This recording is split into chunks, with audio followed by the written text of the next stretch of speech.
Bir paytlar sen edin.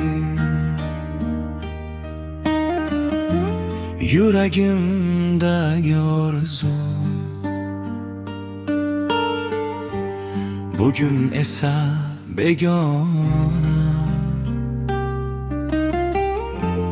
Takdir şunday yazdı.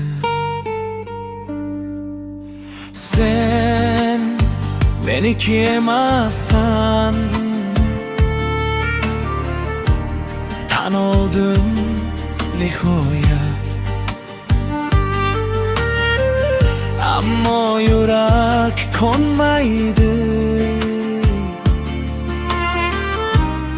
unutulmaydı hiç.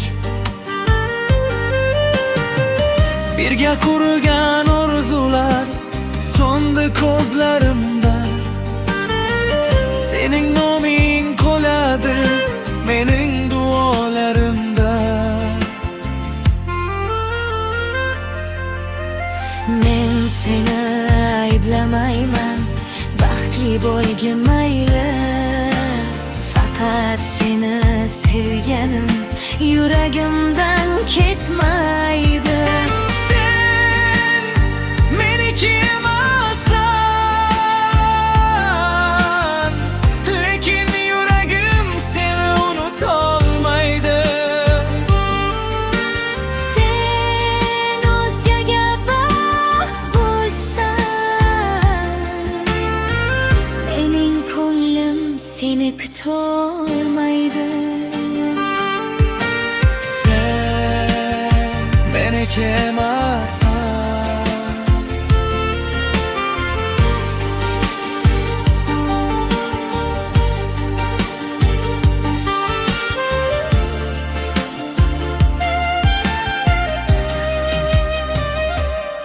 sen o'zgaga baxt bo'lsan, mening ko'nglim seni kutolmaydi.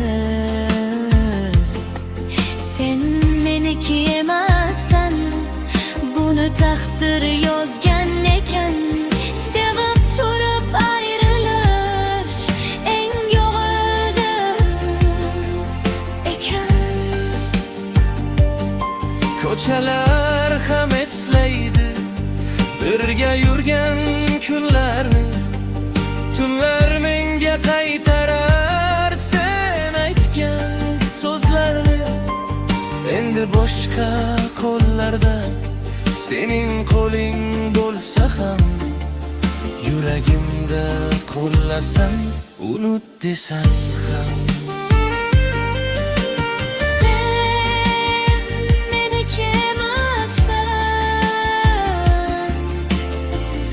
Ammo sevgim yolg'on emas. Yo'llarimiz ayrıldı, lekin xotiram olmas. Sen meniki emassan, baxting uchun duo qilaman. O'zim esa bu dardni qo'shiqlarga solaman.